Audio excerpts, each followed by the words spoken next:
Hello, everybody. I hope you're doing well today. Welcome to the live stream. Appreciate you being here. There we go. Live stream problems. I love it. So, as always, I'm here to help you get your mindset on crypto. We got a lot of stuff to cover today, and I am happy to say we're going to be joined today again by CryptoJar. We're also live streaming on his channel as well. So, before we get into everything, if you're new to either of our channels, make sure you hit that subscribe button, tick that bell icon, click the all, and that way you get notified every time we put out some great content. And we really appreciate it. Share it. We like getting this information out there so we can grow our channels, right? CryptoJar, welcome. Hey, how's it going? Thanks for having me on. How you doing today? I'm doing great. How about yourself? I'm doing good. School's on. Everything's getting in order now. So looks like we could do things a little bit more. I understand. I understand. Excellent. Well, glad to have you back, truly, as always. So what we're looking to cover today, as you saw in the thumbnail and a bit of the description, we're talking about a recent article from Cointelegraph talking about MetaMask users getting scammed. And we'll get into some of the details about that, as well as MetaMask's response to that. And we got some other information, thanks to CryptoJar here, to talk about with regard to Solana. And we're going to talk about XRP.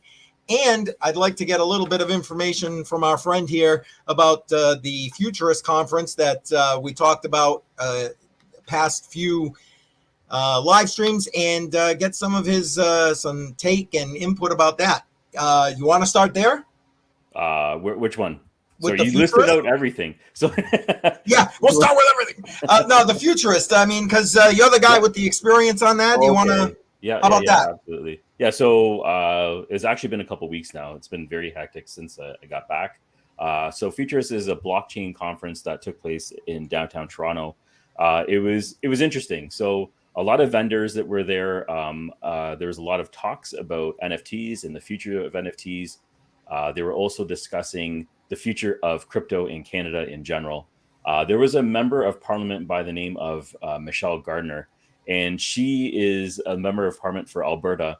And she seems to be the leading head right now, talking about crypto and trying to get it pushed through so the regulations are in place so we can start accelerating growth in Canada.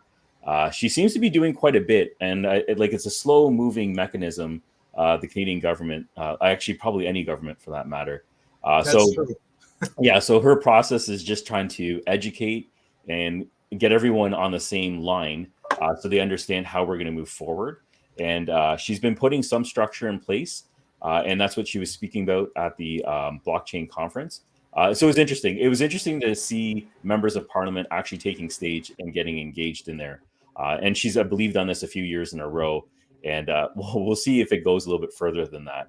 I'm wearing one of the vendors' T-shirts. They're called Local Coin. And this is interesting. Apparently, they're out all over the place, but I don't leave home very often. So they're like ATM machines where you can just take actual cash, put it in, scan your wallet address, and then you can buy crypto.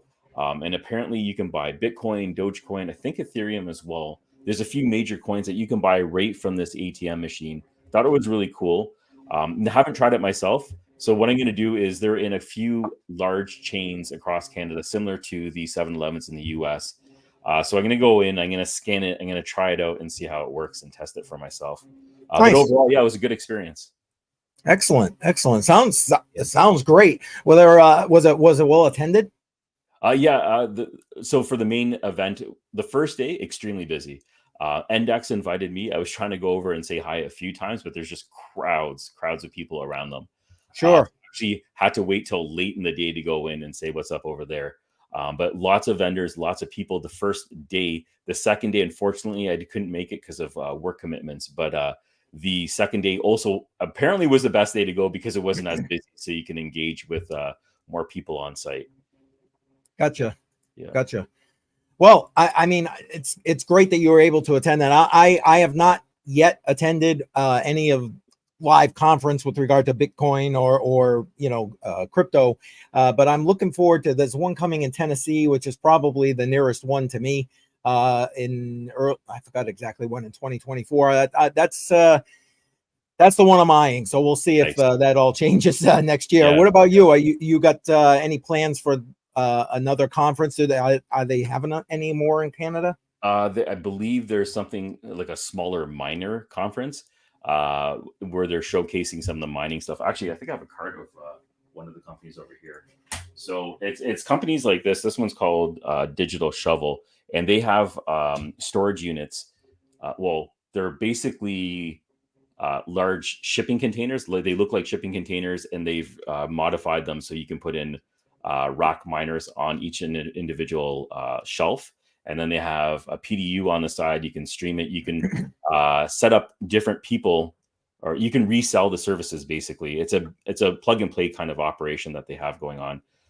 So vendors like that are supposed to show up. And I think this one is in Montreal, if I remember correctly.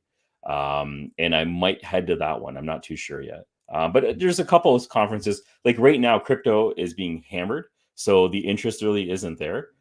So to find a conference with a lot of engagement, a lot of interesting vendors and people to talk with is a little bit trickier here. I know in the United States, especially Miami, is like a hotbed where there's quite a few things going on. But I'm not going to be traveling down south just yet. I get it. I understand.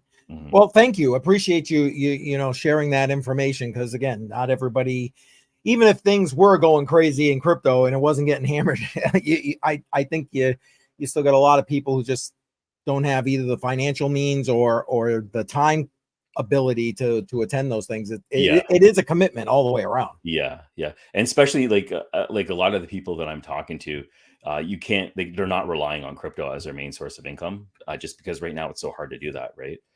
So we're not there yet. It's still a long road till people can start calling crypto as their main source of income. But that's the plan. And I like, just to grow small and grow with the community is what I'm trying to do right now, and meet as many people as possible. Like I met yourself, right? Just growing and developing those relationships and seeing where it goes together as a community. Right. And I agree. Hence, a lot of the reaching out and I don't know about you, but I can tell you that, for example, I've reached out recently to a couple of different projects and other influencers, and I'm waiting or talking with them to try and get that where it's, we can create that kind of coalition, that group of like-minded individuals who have the ability to, talk crypto intelligently and be able to help the average person to just see it from different perspectives. So that's a huge thing. Education's a huge part of this for sure. Absolutely. Yeah, absolutely. And speaking of education, maybe MetaMask. What's going on with that? That's kind of funny. That's exactly what I was just gonna say. Awesome. I love it. All right, let me pull that up here. Hold on one second. So we'll get to the main piece here. Coin Telegram. Where are we here? Right here. Oh no, that's X. Hang tight. Again, trying to figure this whole dang thing out here. Yeah. So this was the original thing that they put out. You know what? This is the original tweet they put out on Twitter about trying to alert people that there were MetaMask users were being scammed by government-owned URLs. So I did share this and in the hopes of spreading the word, because it happens. And as a matter of fact, I forgot to pull it up. I will do that as we're talking here. I got an email similar to this, and we'll take a look at that so people can see what it may look like if you receive one of these things. So let me go to the actual article here real quick, and that way people can see that. And matter of fact, if you want to maybe start out and tell people about it as I pull it up, I'll sure. So what this appears to be is the hackers, or whoever you want to call them, have injected some code into government related URLs or websites. And basically, when you go to these websites, from what I've read, it seems like your MetaMask wallet will pop up encouraging you to sign in and authenticate yourself with the website. And as soon as you give authorization to these sites using MetaMask, then you've given authorization to your wallet. And that's sort of where the problem begins. So that's basically what the issue is of these government websites. And it's not just one or two, it's quite a few countries. You can see in the article that you have India, Nigeria, Brazil, Vietnam, like quite a few countries over here have been compromised. I don't know if they've all taken care of this so far, but it's still definitely a major issue. Absolutely. And I mean, again, to be fair about things, phishing attacks are probably as old as email, or thereabouts. So you'd think by now people would be kind of aware of the potential for, scammers to be sending you, scammy emails. It's not always the Nigerian prince or something. So here's the issue, though, right? Like I know a lot of people trust their governments, and that's just what it is. And if they go to the government website, they're just going to automatically assume, like most people or a lot of people will, and they might just accept it. They might just acknowledge it. They might just allow it to go through. And I think that's the problem, right? Is you're automatically, because it's an authenticated website for whatever government service you're looking for, it pops up, and you might just think it's okay. Right. I get it. Yeah, you're not wrong. You're not wrong at all. You know what? Let's. I'm gonna bring up that email real quick that I received, and now mine wasn't a government site related, but it basically said to me that I forgot what it was. My help me, MetaMask was disabled, and you can see here it's coming from, or it looks like it's coming from MetaMask support, but it is not. Whoops, sorry, it is not. It's coming from whatever this family group is here, or according, or at least that's the website that it says. And they make it look, they got the MetaMask logo here, the whole 9 yards, and obviously this was caught, just for full disclosure, this was caught by my filter, my spam filter, and put into my spam folder for me to verify. But I mean, this is obviously not from MetaMask. They're not going to be reaching out to me telling me, hey, by the way, we disabled your wallet. I mean, but it just plays to the fact that here you go. You've got these. I mean, I don't know if this place is legit and this is how they're trying to drum up crypto business or something. I'm not going to go clicking any links to go find out. But I mean, sorry. I mean, this is just scammers trying to get somebody who's like, oh my God, my MetaMask wallet. I got to fix that. And you can see that the email that it's coming from, it says it's a law firm. And it's not just a text email. It looks legitimate. Like I can see how people might get tricked by this. Right. And that's what exactly. It's got the whole MetaMask logo. It looks kind of officially MetaMask. Sure. And complete your update. Complete the update, man. Yeah, just just come on, click that. Yeah, please. And you're right. And it does look like it's coming from some law office or something like that. But look at that. Would you really name your law office? I mean, I don't know. That seems a little bit. See family security. Yeah, right. Exactly. It's I don't know, but to the point that these are out there. I mean, and so much to what you were just saying, it's easy to see how people can get scammed. I mean, you especially if you don't take the time to actually really read it and be like, wait a minute, something seems a little bit off with this, and you get instantly worried about your crypto, especially if you're storing it in MetaMask. Yeah, exactly. Yeah. So it's very easy to fall into the trap there. And it doesn't look like MetaMask they kind of had like a half-ass response to it. Didn't I'm trying. Yeah, I'm about to pull that up there. Yeah. Go ahead. I'm sorry. No, I'm just saying, like, if it's okay, so there's attacks all the time, right? And MetaMask is used in many different ways. I think, though, when it's starting to be government entities that are being attacked, the response should be a little bit more than just a generic response. to build some confidence in people that are using the service. Right. And not for nothing. I mean, let's be honest. I don't know about you, but maybe it's because I'm older. I remember when like it was so important to provide like the best customer service. It didn't matter what your product was, but you know what? If you had a customer with a problem, you took care of the problem. Right. And I don't get that warm and fuzzy MetaMask with regard to this response. Honestly, I have a business myself right now, and if I would not disrespect my customers at all. If I saw an issue, for sure, the number one thing is to build confidence in your service and let them know that you're aware of the issue and that you want to handle it. So, it's a little bit disappointing, but again, I'm not in their shoes. I don't know how often they have to put out tweets related to scams and everything else. I just feel like if it's going to be government entities, you should probably be a little bit more detailed and how people can avoid these issues. This is all pretty much generic, right? You can find this on a lot of different things. So anyways, that's just my opinion on how I see that.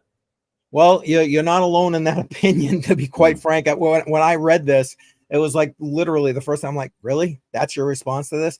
And I get it. Technically, it isn't a vulnerability in MetaMask. That's not the issue. So I can see why they're kind of like, well, it really doesn't have anything to do with us. But it does have to do with your users. And that to me is where it now becomes your responsibility to at least, I don't know, try to care about it.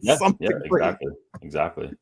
I don't know. So, I mean, again, if you're using MetaMask and you know, they do point out in one of these responses that, you know, especially with the expansion of Web3 and MetaMask is probably the largest or the most used Web3 interface for cryptocurrency to interact. I mean, do you agree with that? Yes, it's probably the number one thing. I mean, I know you got like Exodus is into it now. You can get their Web3 wallet, Brave for that matter. It's like the most well-known and the best integrated wallet. So I also use Trust Wallet. They have a web browser. You mentioned Exodus. Actually, I use the Exodus software wallet a lot. And I also, of course, I'm going to use hardware wallets for anything I'm planning on holding for a very long period of time. Keep that completely disconnected. But MetaMask, like when you're connecting, that's like the main thing that almost every website in Web3 is using right now. Yeah, if you're using, I was going to say Ethereum based, but like at the end of the day, it's not even Ethereum based anymore, or just Ethereum based anymore. Yeah. It's like BSC everything, right? Yeah. You just jump on it and use it. So, like really good growth on their side, but they have to adapt. I think they should adapt a little bit more when these type of issues come up. Well, and in fairness, you know what? Let me scroll down a little bit further here. Where are we? Right about here. Well, and okay. So here they're talking about reaching out to the user safety team. Okay, great. They give you a link to do that. That's awesome.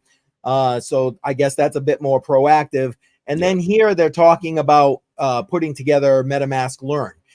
And that's great. Part of what you and I both do here in the space, trying to educate people who are new to the space, and even those who have been around for a little while, is because, I mean, let's be honest, the space changes like daily. It's not, it's not like, you know, it's anything not that crazy. So, and you see this MetaMask, you see the whole learning thing put out by all the big entities. Coinbase Earn, probably the flagship that people in our end of the hemispheres know best, I'm going to guess. For example. So, I mean, I appreciate the fact that they have it, but at the end of the day, so how many people are going to click on that? How many people are going to click on that and go through the whole article? Just trying to educate themselves on something short term that just happened, like when they're connected to a government website. Exactly. I just think like if it's incident related or incident specific, you could have snapshots of very specific things that you can do for that specific instance, how to prevent it from happening, and how to just prevent the entire thing from happening in general. Exactly. Maybe a picture of a URL or something like that. If it's a URL change or something, anything. You're right. Exactly. Give them something, give the user something to like zone in on and, and hone in on some practical, tactical skills to help protect themselves. Yeah. And I don't mean to dump on MetaMask. They're doing a great job as a software company. They may not even have that big of a support team. So who knows what it is on their side. Well, you're right. But yeah. You're right. You're absolutely right.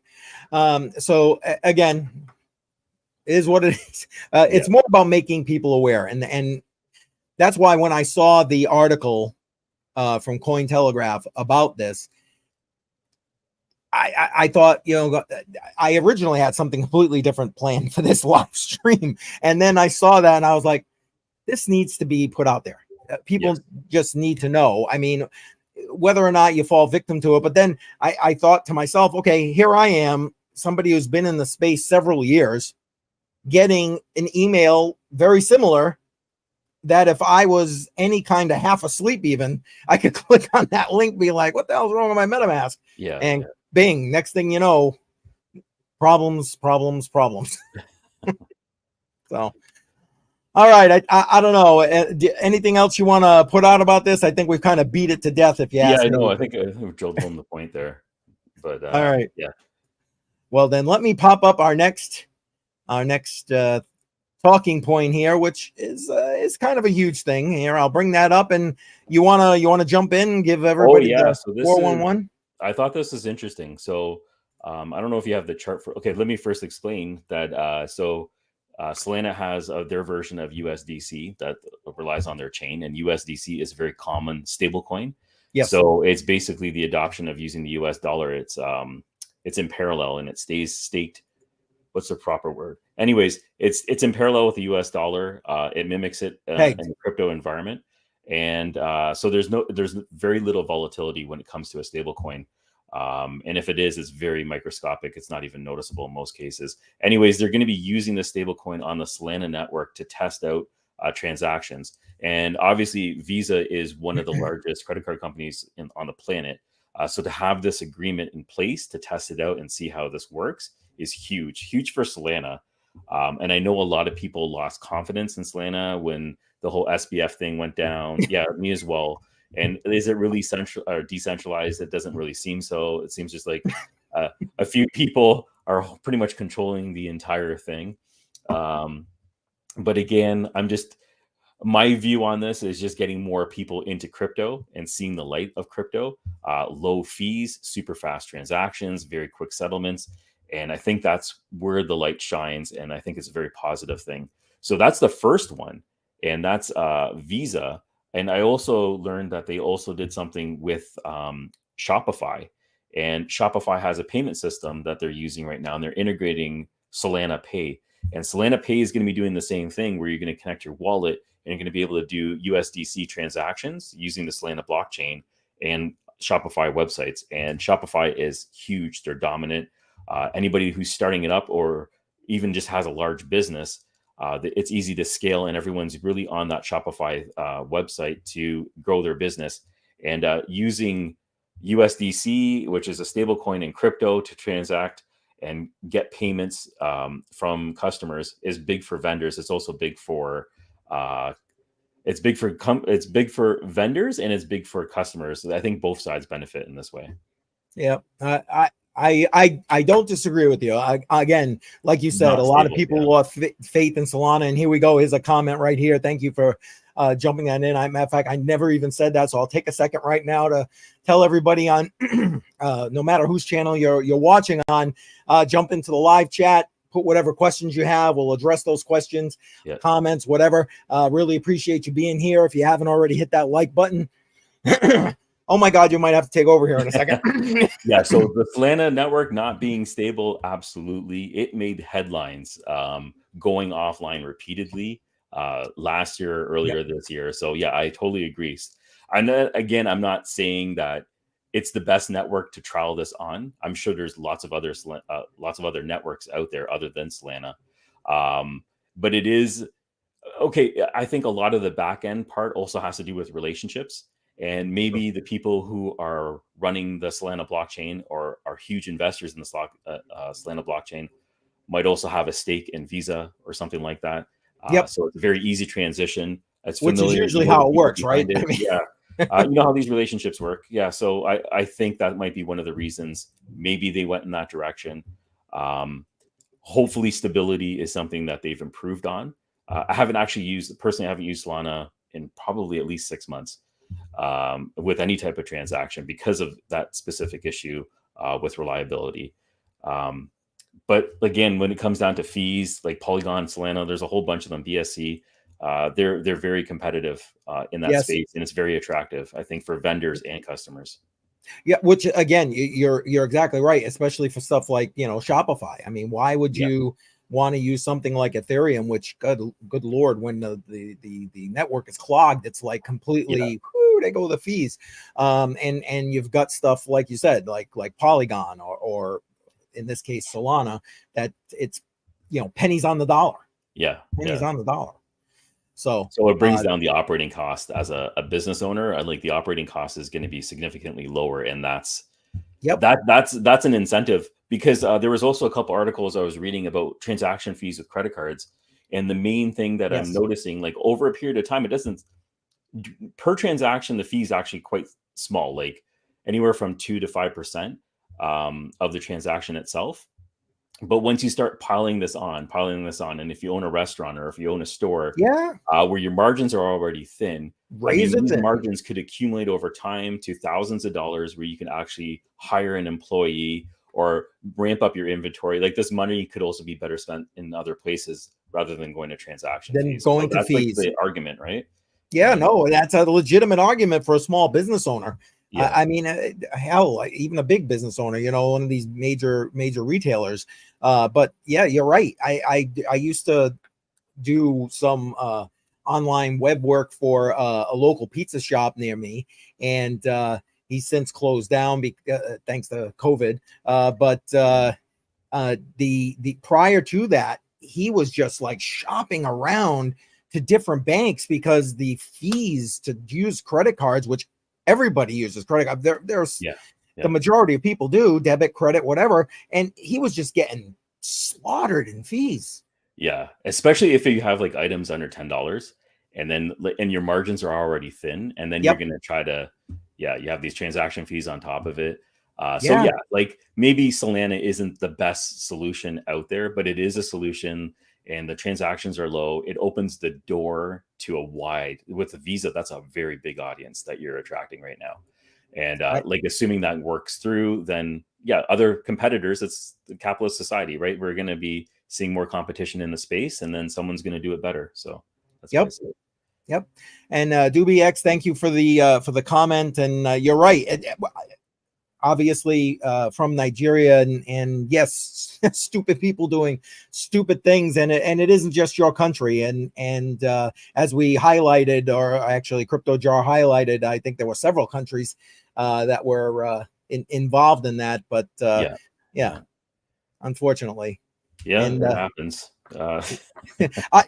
I mean, like I said, here, you know, you can just be.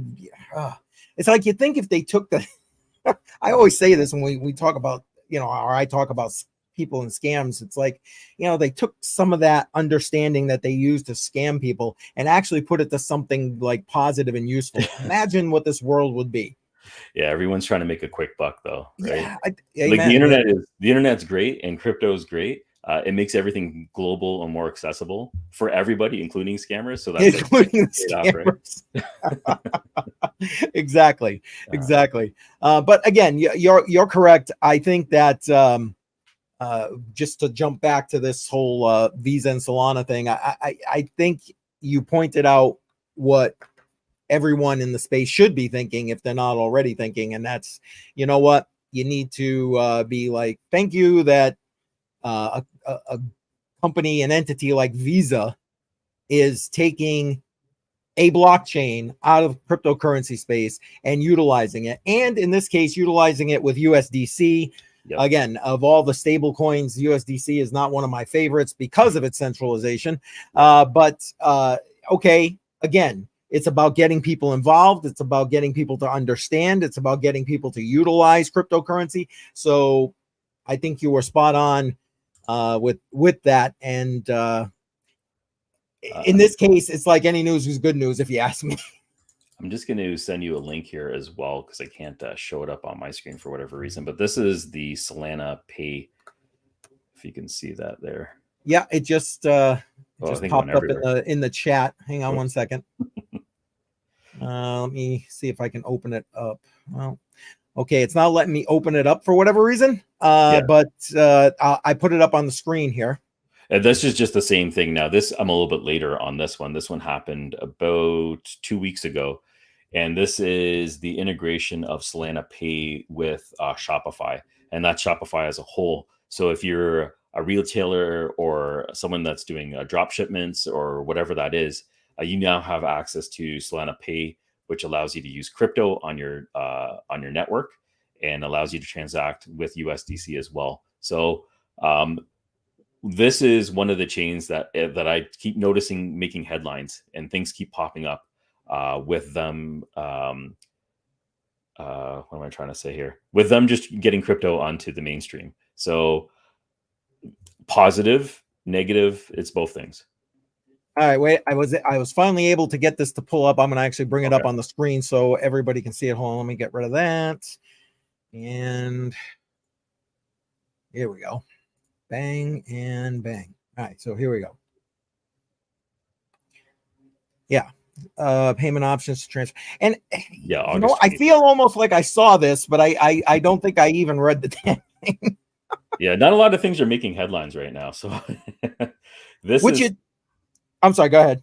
No, I'm just saying for them to get these type of agreements in place after the disaster they had 6 months to a year ago with being down consistently and just losing a lot of people. I actually invested a decent amount in Solana because of the hype with SBF back then when everything was starting to grow. Yep. And what I did is I didn't want to sell it because it just seems like the relationships on the back end were there. So I just staked it. And I'm just holding it just to see what happens. Although they lost me as a user because I don't really trust the network if it's going to go down. Some of my transactions seem to have been either didn't complete or something happened where the transaction was just lost for whatever reason, wasn't able to claim it or anything else like that. That was a back end issue that I think a lot of other users had about a year ago. So yeah, it lost some of my trust there. But as they come up with agreements like this and they start showing that they can stabilize their network and reach that transaction per second that they were always toting about, if they're actually able to do that in real-time practical use, then yeah, like sure, it's going to be a good and like you said, being stable about it. Right. There's a couple of things, and I know it's probably going to end up being a little bit off topic, but I'm going to make this full screen so make it a little easier for our viewers to watch, to read here. They talk about Solana Pay and Shopify opening up to millions of merchants, and I think great. I agree. It's bringing in businesses in an efficient way to crypto, or at least the utilization of crypto. Now, the other piece that they point out here is the additional benefit to merchants and consumers by using Solana Pay to being a gateway to Web3 enabled commerce experiences. And I know that wasn't really what we were going to talk about. Yeah. But it's I see that, and it strikes me that, I mean, they're building Web3. It doesn't matter. This Web2 experience that we're utilizing right now is going the way of the dinosaur, whether we like it or not. And Web3 is going to be the next stage in the development of how people shop, how people interact online, etc. And the fact that I see this being a potential for consumers to be able to have a more intimate, for lack of a better word, relationship with the business. Yeah. In a Web3 platform. I don't know. I see that as a huge win. What do you think? Yeah, like you're talking about the relationship there, and they're mentioning NFTs and the loyalty programs. And here is forget about a JPEG now, right? This is actual practical use of an NFT where the customers can keep track of their rewards. and then the retailers can keep track of their customers, and both people can benefit with a reward system or whatever. But this is like how NFTs can actually be used rather than a JPEG for flipping, right? So Exactly. access to whatever event, or you get access to whatever sale if you hold this NFT. It's a win, and this is what Web3 is actually about. So this is, yeah, exactly, another win, like when it comes to exposure and showing people what crypto can actually do. And just for the matter, or the fact of the matter of getting the word Web3 out there, because Yeah. I mean, I've got to believe, and I don't know, tell me if you think differently, but I mean, I've personally got to believe that Web3 is not something that most people have even heard of. Never mind, think about interacting with. Yeah, exactly. Yeah, it's so I like if I'm at family events or I'm at the park with my kids or whatever, and I'm talking about crypto, no one has a clue what I'm talking about. If I talk about NFTs, they think I'm talking about a JPEG. If I talk about like Solana, they're like, "What's Solana? Is that, are you going to moon, or is this some kind of space project?" Like they don't know what I'm talking about. So like exposure is really what I'm talking about. We can redefine as competition comes into the space of how these services can be used. So there's a positive and negative. I'm leaning towards this is way more positive than negative. I agree. And like I said, I know we weren't planning on going down that road, but seeing you brought that link up, I mean, that to me is a huge thing. And I've been starting to do a little more research in that regard. So for those who follow my channel, you'll be hopefully seeing a lot more information about that. Matter of fact, I'll just throw it out there. While I got CryptoJar here, maybe we'll work together and try and pull together some of those projects and get that out for both of our channels. Mm-hmm. So. And as you see, I just put up on the screen, make sure you hit that like button, subscribe if you're new here. We really appreciate you being here, joining us. And if you've got more comments or questions, throw them in the live chat. We've got a couple more things to talk about here, and then we're going to wrap it up here. So make sure you hit that like and subscribe. All right. We were just talking about Visa and Solana. Yes. But one of the other things before we started this live stream that we were talking about was also this that I noticed regarding XRP or Ripple. Here it is. Sorry, it took a second to find it.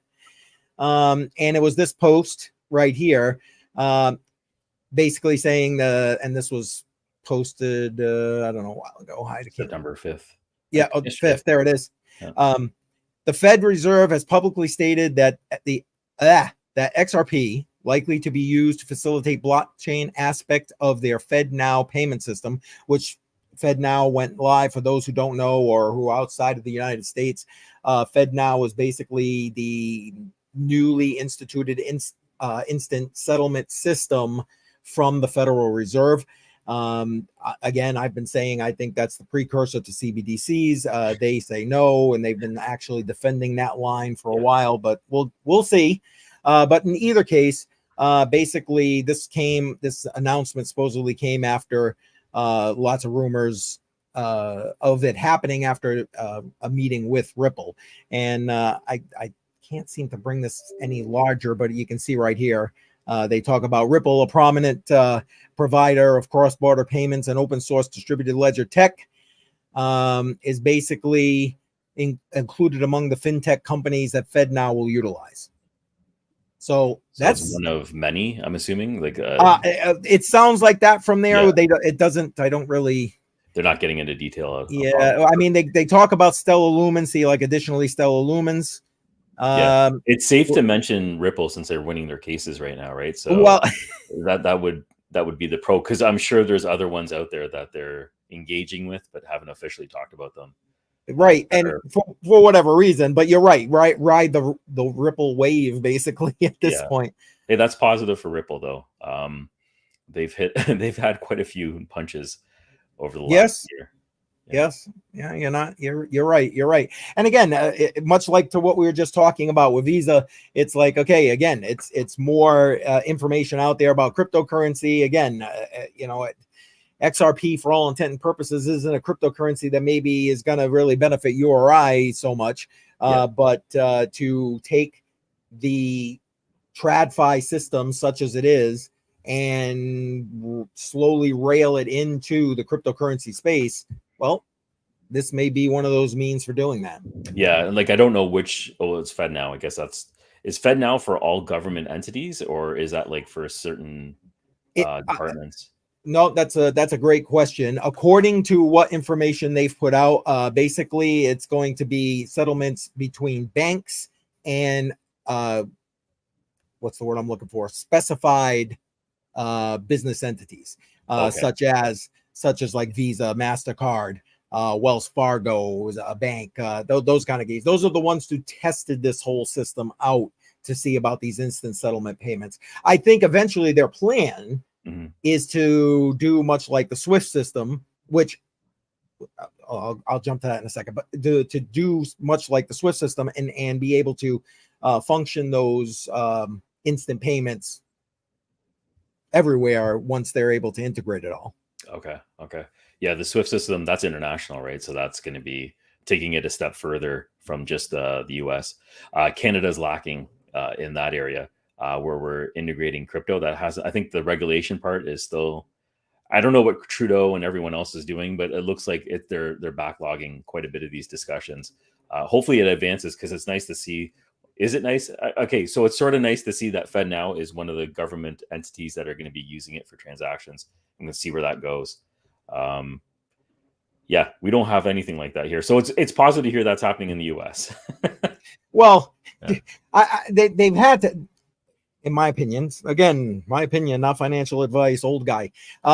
They've had to make changes. Yeah. If they don't make changes with the way things are already moving, much like we're talking about Web3 just a couple of minutes ago, they're going to be left behind. They're going to be the blockbuster of the TradFi system. Yeah. And they can't do that, or they don't want to be the guy doing that, especially where, as much as we talk about the de-dollarization across the world, getting off the US dollar, there's still, I believe it was last numbers I saw, was still 65% of the world transacting in US dollar. So yeah, like BRICS and everything else seems like a really big deal right now. Like when you look at the headlines, but I think to actually lean off the US dollar and start transacting in whatever currency they're going to use in BRICS, that whole process, like I've been hearing about the process of actually moving funds and actually starting to do that with organizations, governments, and other entities. That process will take up to a decade to start convincing. So it's going to be, if they're going to get off the US dollar, it's just going to be a trickle downwards. I don't see it just dropping all of a sudden one day. So it's a long process. The US has time to regain confidence globally, right? And making moves like this, jumping on some sort of crypto avenue or venue to start transactioning, maybe even globally, not just within the country, that's positive. That might also show some leadership because a lot of other countries are lagging and they want to see what the US is doing. So that's big, right? I think it's a big deal. Yeah, you're not wrong. And again, right now, the U.S. is the one with the tentacles into it and basically in control of the SWIFT system. And for those who are not familiar with the SWIFT system, or even what the most recent report that the SWIFT system put out, check my last live stream on Monday. I talked entirely about that, which basically the SWIFT system to play to this, finding a way to remain relevant, is basically looking to be a blockchain hub. So like they can use their existing infrastructure to be the way that governments, businesses, central banks, etc., be able to move in between blockchains, because right now, beyond blockchain bridges, going between blockchains is difficult at best. Is not really there. Exactly. Yeah. And here we go. KS, thank you again for another comment. And yes, I did even hear about this, the London Stock Exchange moving to the blockchain. That's new to me. Didn't know about that. Yeah, I read it quick. It was kind of in passing, but that, what he stated right there pretty much encapsulates the lead of the story right there. But even that is huge. I mean, because and to revert back to what I was just saying about Swift, in their report, they highlighted the fact that they realize that the world is moving to tokenization. Mm-hmm. Mm-hmm. So, and they basically state that they believe that tokenization is going to happen on a grand scale with everything. And I agree. That's literally the way we're going. And much like you just mentioned with the whole use of NFTs for reward systems, et cetera, et cetera. Yeah. But so here we are with the London Stock Exchange making a move in that direction. So does that, I mean, transparency? Like what is it? Well, I mean, again, I didn't read it far enough to know all the details, but I'm interested to know. It's great they're going to use the blockchain. I'm assuming it's going to be private. I can't see them having these transactions out in the open, but the record keeping and everything else, and being able to reference in chronological order where no one can tamper with it, that's a big deal. So using the blockchain in that use makes sense. Well, and it gives them the leg up if it's going to be an eventual, if they're seeing the same writing on the wall, which you'd think they would, that things are going to be tokenized regardless. Exactly. And I can see it just makes sense for pretty much any financial institution to be adopting the blockchain. It's just a new way of keeping records, right? And so an infinite way of holding on to that and referencing anything in the future or past, right? Or sorry, only the past, but yeah. Yep. Yeah. Oh, I completely agree. Completely agree. So that was pretty much what we had. I just for those who are watching on my channel, I did put a bunch of links in the description on YouTube for different online security articles that I've posted on my website, CryptoCoinMindSet.com. Go ahead and check those out. I specifically highlighted the information regarding phishing attacks as to play back to what we were talking about with the article from Cointelegraph about users getting scammed basically through phishing attacks. So that information's there if you need to get a little bit of understanding about phishing attacks or just some ideas about helping to protect yourself online. So I don't know. We're doing, we made some good time in today's we got a lot of info out there. I think maybe the next time we could just cover just some of those steps once again, just so people understand what they need to do to protect themselves. Okay. Yeah, sure. Actually, you know what? That's a good idea. Maybe we'll make that on the next live stream we can get together with. Could do like a live demonstration too, just to see these attacks in place and how to prevent them. For some people who don't, like, a lot of the things I do is guides related. So I'm interested to see just the steps and how easy it is for people to follow generically, and see, depending on the situation that they're in, that they can handle themselves and prevent losing funds and whatever sites are on. And it's good you mentioned that, actually, just real quick. I mean, it was another one of those passing pieces of information, because information just comes hard and fast these days. But even Discord, I guess there was some recent, and again, I don't have all the details. I actually just watched a video about it. Another channel I like, another one of the creators I've been trying to reach out to, DownHomeCrypto is the name of their channel. The gentleman's name is Serenity. He just put out a video about Discord. I don't know if you heard about this, where I guess there was some recent change in Discord. So now you can actually hypertext without people knowing that there's hypertext there. So if you click on a word or whatever, it'll actually take you to wherever they've hypertexted it. And they showed exact. He showed an exact example. He put this, cute video up about, oh, look at the puppies, and and in the words he hyperlinked to stealmyinfo.com or whatever the hell it is. Oh, geez. And you'd never even know it unless you took the time to look down in the bottom corner of the screen and see, how that window pops up, and before you clicked.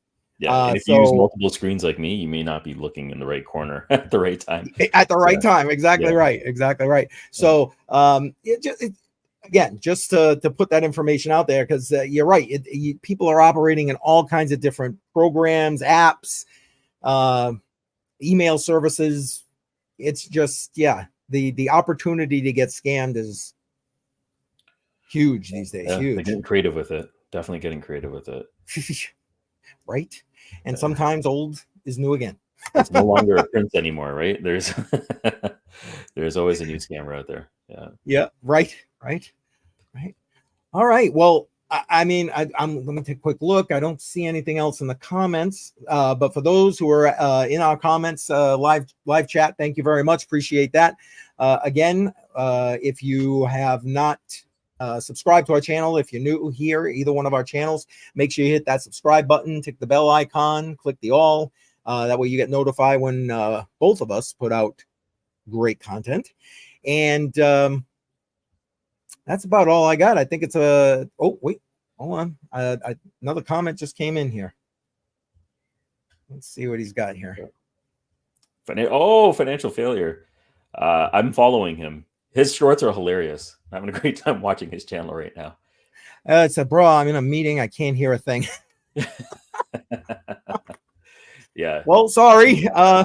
Appreciate you being here to support while you're in that meeting. Yeah. Appreciate that. Excellent. All right. Anything else you want to toss out there, CryptoJar? No, like on my side, I have a few projects coming up, some stuff from Gold Shell that I can't talk about yet. There's some other miners that are coming out from Fry Crypto. I'm playing again with that. And this time it's satellite miners. And the other thing that I'm going to be talking about is if you're interested in Fry, you don't have to buy their miners. You can use your own PC. So I'm going to be making a guide on how to do that, walking through the steps, picking up their license, and then authenticating it and bringing it online and start earning Fry Crypto. So that's one of the projects. And then these DPR devices, like I have them right over here. I have a bunch of these and I'm trying to get them online. DPR is down quite a bit. So I keep talking about making a farming video, but the price keeps dropping. So I'm trying to accumulate more and stake more. And eventually I'll have that guide out. So hopefully that happens soon. Excellent. That's great stuff. That's great stuff. Geez, I feel like a slacker with all that stuff you got coming there. Crypto keeps moving, right? So. Well, amen. That's the truth. And for those who are interested, my new live streaming schedule, Monday, Wednesday, 10 a.m., talking about whatever the latest news, information, or that needs to get out there, crypto related. And then Friday, 7 p.m. for Crypto on the Rocks. I'd love to have everybody joining on Crypto on the Rocks. Matter of fact, there we go. Basically, you can join in. I let you come live on the stream. We talk about whatever crypto related project, topic, whatever you want to talk about. Bring your favorite beverage.